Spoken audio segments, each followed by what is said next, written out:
Do you go through a lot of highs and lows when it comes to your emotions and feelings? There's nothing necessarily good or bad, wrong or right about that. But if it's something that feels very exhausting to you, it might be useful to understand two specific dimensions of emotions.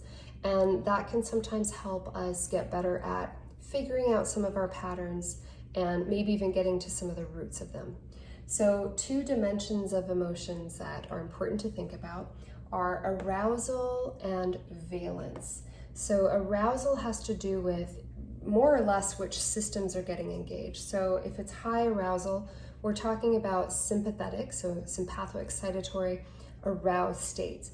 So this will mean there's like a high level of activity and blood flow to skeletal muscles for mobilization, generally a louder kind of voice, faster heart rate, things like that.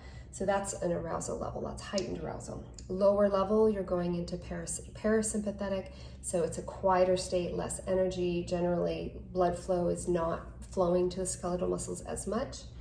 And then valence has to do with, in a sense, like or dislike. So aversion or appeal, attraction in a sense. So valence is just I guess you could say a positive or negative feeling towards something. When you link these two together, you see a big variety of what happens. So for example, valence of being something you really like, very positive, appeal, approach oriented, and high arousal could be something like euphoria up here. Low like, very aversive kind of reaction, dislike, disgust, and high arousal might have something like fear or even anger could be up here because it's in this sympathetic nervous system, and dislike, you don't want it, right? Very low levels of arousal here, and a dislike could be, a dislike here could be a shutdown out of trauma, out of fear. It's something you really don't want. It's a strong aversive, avoidance kind of flavor to it, and then you're in your parasympathetic mode, which is a shutdown and immobilization. Whereas here on this side, potentially you're in these lower levels of arousal, but it's something that you enjoy and you like. And then this is more of a contentment kind of place.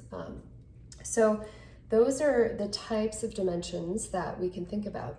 One thing that I've discovered just through the years of coaching and counseling is that when people have really big peaks and really big lows, and they fluctuate between those. First of all, a lot of people don't like that.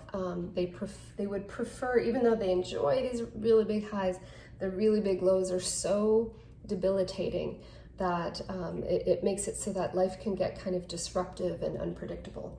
So a more Zen approach to that, in a sense, is to still have this variety, to still have this dance, these rhythms, but potentially not such big, dramatic, and unpredictable peaks and highs.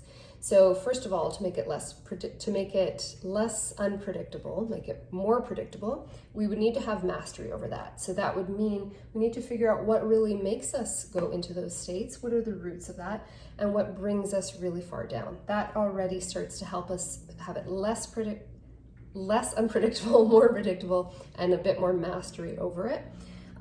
The other aspect of that is potentially that there are a lot of expectations and some meaning that's being made over certain things that's putting you into this really high arousal, like ecstatic, euphoric, or really depressed and immobilized, paralyzed kind of state.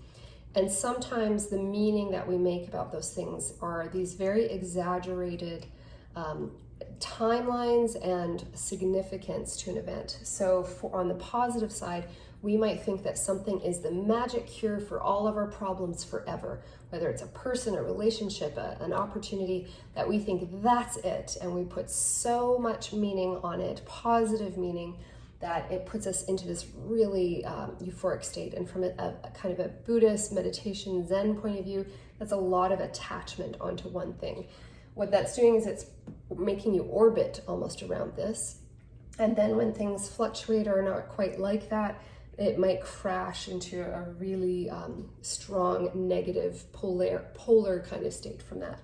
And then on this side where it's really, really debilitating, the meaning we may have made is also in that very exaggerated way where it means it's done forever. There will never be another chance. There will never be another person. There's these nevers and always kinds of connotations to it. So that's just something to think about, is that if you're going to these big peaks or these big lows, ask yourself what kind of meaning you might be making about them. Is it very exaggerated, the significance and the longevity of it? 2 questions to ask. And then just ask yourself where you are on these different points of the grid. What are some patterns you notice about how you get there? The more you do that, the more predictable some of these things can be because you're finding the causes behind them. And that can help you have a sense of mastery, which can be a nice feeling to have. So if you want to learn more, go to stephaniefay.com. Lots of newsletters, more YouTubes to come. So subscribe to my YouTube channel as well. And I have a seminar series. So hope to see you there. And you can learn more about that at stephaniefay.com as well.